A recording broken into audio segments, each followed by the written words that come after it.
the hearing starts tomorrow for Manchester City, doesn't it, between the Premier League and Manchester City. Just explain to those that are kind of interested to know what's going to happen here. What are we likely to hear and not hear during this? Well, we are not going to hear anything. Oh, OK. Right, let's move on then. OK. We're going to hear absolutely nothing. Right. I mean, obviously, we're going to be talking a lot, especially tomorrow, about the fact that the hearing is finally going to start. But it is one of the things that is really, really frustrating, is that this hearing is going to be done in secret, is going to be behind closed doors. We won't know where it is. We don't know how long it's going to last. We think it's probably going to last about 10 weeks. The Premier League's rules say that in these kind of cases, all the Premier League has to do is put up a statement on their website when a club has been charged. That is what we've got. And then the next time we're going to hear anything from the Premier League is when they put a statement on their website saying what the verdict of this hearing is.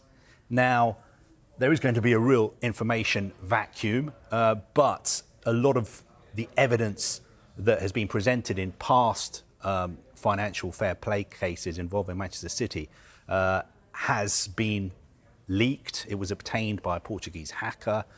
You can see it on the internet if you want to have a look at it. Of course, Manchester City say that they've done nothing wrong, that the hacker is basically a criminal. He has been convicted in a Portuguese court of trying to extort money from a football finance fund.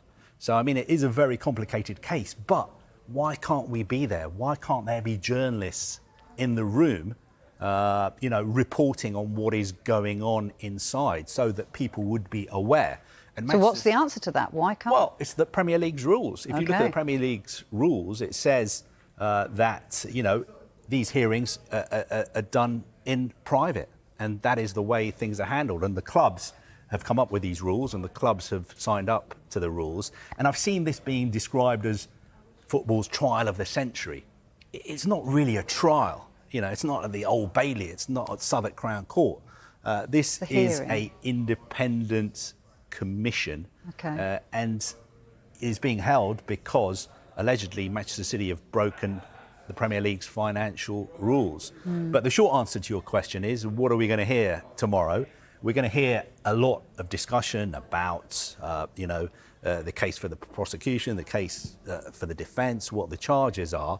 But in actual fact, over the next 10 weeks, months, until we get a verdict, we are going to be in an information vacuum. And just as an aside with that, I don't know if that suits either party, because when there isn't any information, people draw their own conclusions, and they put information that might not be accurate into the ether, and then suddenly you're discussing something that goes so far away from reality. It's unfair.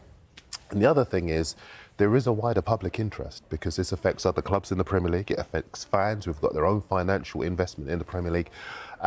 So there is a really strong case for it to be made public, and with the whole issue being a lack of transparency, to have as much as possible would, you would imagine, be as helpful to both sides as possible.